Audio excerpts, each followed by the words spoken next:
Bonjour à tous, c'est Laura, j'espère que vous allez bien. Aujourd'hui, je vais vous faire une chronique sur l'enfant intérieur, à savoir qu'est-ce que c'est que l'enfant intérieur que l'on a tous en nous. Ben, pour moi, bien évidemment, hein, j'ai pas la vérité absolue, donc bien évidemment, n'hésitez pas à laisser des commentaires et à dire pour vous ce que représente l'enfant intérieur. Ça peut être super intéressant d'échanger là-dessus aussi. Déjà, moi, dans un premier temps, pour moi, l'enfant intérieur, c'est la lumière, c'est le rêve, c'est la joie, c'est la spontanéité. C'est tout ce qui nous pousse à aller de l'avant, d'accord? Cette curiosité que l'on peut avoir, etc. Bien évidemment, parfois, l'enfant intérieur peut aussi se montrer impatient, capricieux. Il peut également avoir aussi du chagrin, d'accord? Mais globalement, l'enfant intérieur, c'est plutôt la spontanéité, le sourire, l'envie de faire les choses. Et à côté, il y a cet adulte qui est en nous aussi, hein. Nous avons l'enfant intérieur et nous avons l'adulte et qui bien souvent va contrôler les choses et va stopper un petit peu nos rêves, va un petit peu couper les ailes de l'enfant intérieur. Voilà globalement ce que j'ai envie de vous dire sur des compréhensions que j'ai pu avoir dans le cadre de ma compensation, hein. Effectivement, cette idée de laisser cet enfant intérieur vivre tout en équilibrant, en laissant l'adulte l'équilibrer, parce que bien évidemment, on ne peut pas, en tant qu'adulte, se laisser vivre son enfant intérieur qui est capricieux, par exemple. D'accord? Donc l'adulte a aussi son rôle de temporiser, mais de mettre un équilibre. Vous voyez, tout est dans l'équilibre en définitive. C'est pas 100% adulte, 100% enfant intérieur. C'est l'équilibre entre les deux, comme c'est pas 100% yin, 100% yang. C'est l'équilibre entre les deux. D'accord? Je parle du yin et du yang parce que ça fait vraiment partie de ça, hein, parce qu'on va guérir des blessures qui vont nous permettre effectivement d'apaiser l'enfant intérieur pour pouvoir devenir l'adulte équilibré et complet que l'on souhaite tous devenir ou qu'on essaie tous de devenir, en tout cas pour les personnes qui sont sur ma chaîne. Alors, bien souvent, hein, l'enfant intérieur, je reviens un petit peu là-dessus, c'est la spontanéité, le sourire, et moi j'ai pu m'apercevoir, attendez, je bois un petit peu, oui, pardon, j'ai pu m'apercevoir effectivement, moi, quand mon premier enfant est allé à l'école. Alors, pas en maternelle, il avait encore sa spontanéité, sa gaieté, la lumière dans les yeux, ses petits yeux qui pétillaient, voilà quoi, tout le monde il est beau, tout le monde il est gentil. Et quand il a commencé à entrer en grande section, bah là j'ai senti une cassure énorme. J'ai eu un enfant qui était assez introverti, qui savait plus de quoi, ce qu'il devait faire, qui savait plus comment être. En fait, il y avait tellement de règles que voilà, il était complètement figé, il savait pas comment être. Bien évidemment, il y avait des règles aussi à la maison, mais c'est pour vous montrer que trop de règles, finalement, ça étouffe, hein, ça éteint. Et là, quelque part, l'idée, c'est que l'enfant donc se construit avec toutes ces règles, toutes ces choses-là. Si l'enfant n'arrive pas à avoir du recul là-dessus, à être en conscience de ce qui se passe, il va devenir finalement un adulte complètement, je dirais, alourdi par toutes ces règles, toutes ces obligations, tous ces qu'en dira-t-on, toutes ces obligations qu'on peut avoir, qu'on doit faire, etc. Il faut qu'on, faut qu'un. Là, l'idée, c'est que l'adulte, faut aussi l'équilibrer dans le sens où on est de toute façon dans une société où il y a des règles, où il y a une éducation, etc. Donc voilà, il y a des choses qu'on doit accepter et mettre en place, d'accord? Mais à côté, on n'est pas obligé de suivre tout le monde la même autoroute, vous voyez? On peut aussi se donner des petites aires de liberté, hein, des petites sorties d'aires de liberté sur l'autoroute, vous voyez? Donc là, voilà, l'idée, c'est de trouver un petit peu, d'être un adulte accompli, équilibré dans ce monde où il y a malgré tout des règles, tout en se laissant le droit de rêver, laisser son enfant intérieur exister pour pouvoir effectivement trouver cet équilibre en soi.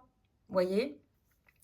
Voilà, donc moi c'est comme ça que je vois les choses et bien évidemment, vous l'aurez compris, quand on parle de guérison des blessures dans le cadre de son plan de compensation pour équilibrer son yin et son yang, pour être quelqu'un dans ce cas-là d'aligné et de plus ou moins complet, il faut pouvoir faire des guérisons sur ces blessures. Et bien souvent, ces blessures, elles viennent de l'enfance. Elles viennent de l'enfance, bien évidemment, par rapport à tout ce que je viens de vous dire, par rapport à l'enfance.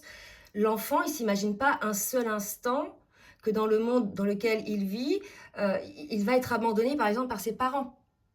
Vous voyez? Donc là, c'est énorme, c'est une cassure énorme. Donc véritablement, il faut que l'adulte d'aujourd'hui qui est mal dans sa peau, qui est trop rigide, qui est trop dans le contrôle et qui finalement bloque l'énergie et s'empêche de vivre vraiment toute cette spontanéité que son enfant intérieur étouffé ne peut pas faire vivre, d'accord? Il faut véritablement que cet adulte arrive à comprendre qu'il faut guérir ses blessures pour pouvoir effectivement, donc il faut aller voir chez l'enfant intérieur, aller gratter un petit peu, c'est sûr, c'est secouer cocotier, ça fait pas toujours du bien, mais sur le moment, mais en tout cas après, ça va mieux, hein, ça libère, d'accord?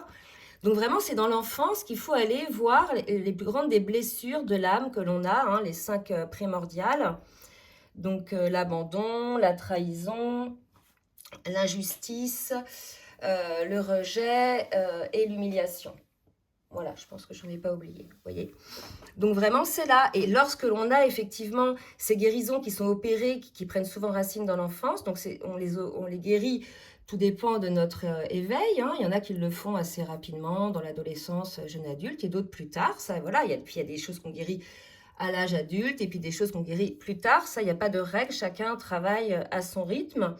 Mais en tout cas, les guérisons de ces blessures permettent effectivement d'amener une affirmation de soi, donc de trouver cet amour de soi et après d'avoir cette ouverture de cœur, puisque quand on est blessé, quand on a été un enfant intérieur éteint, on s'est recroquevillé quoi, hein, dans son œuf. Hein, voyez, donc là, l'idée, c'est de réouvrir un petit peu tout ça, de réouvrir son cœur pour être dans un amour inconditionnel de la vie, de soi, des autres, et surtout dans la bienveillance envers ce qui nous entoure et envers soi-même. D'accord ? Voilà. Donc, qu'est-ce que je voulais dire d'autre là-dessus ?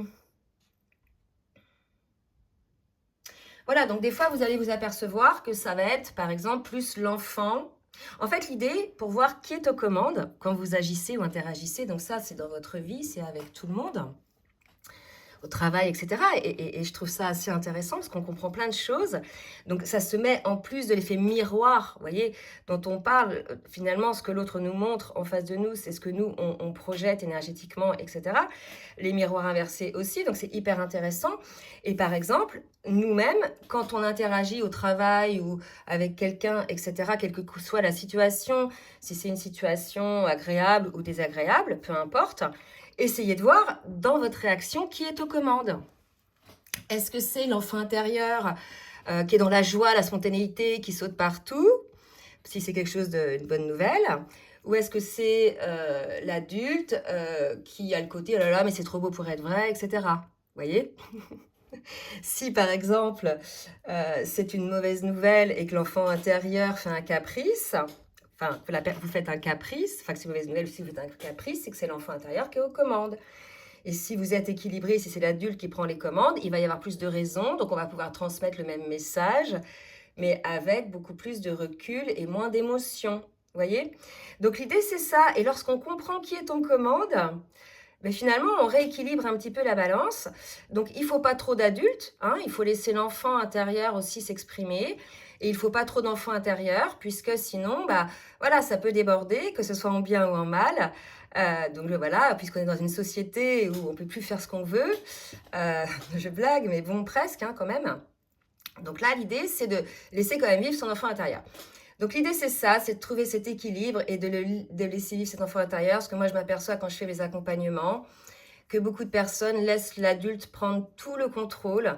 Donc il y a beaucoup de contrôle dans leur vie, beaucoup de peur, beaucoup de pessimisme, de manque de courage. Voilà, donc essayez de réveiller cet enfant intérieur là et voilà, faites-le exister, que ce soit dans les deux sens, hein, dans le sens positif ou négatif. En tout cas, faites-le exister. Voilà.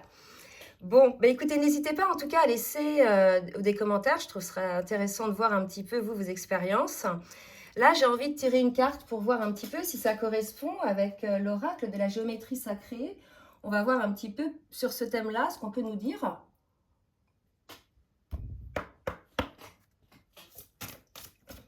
Allez, médite sur le thème enfant intérieur, adulte intérieur.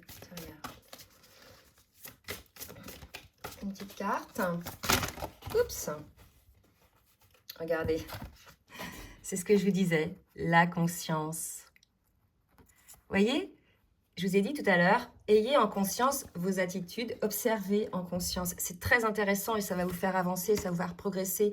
Vous verrez que peut-être là où il y a 3-4 ans, vous auriez été excessif ou excessive sur une réaction, là en comprenant ça, aujourd'hui, vous allez complètement être différent et vous allez pouvoir exprimer le même message en étant avec un canal beaucoup plus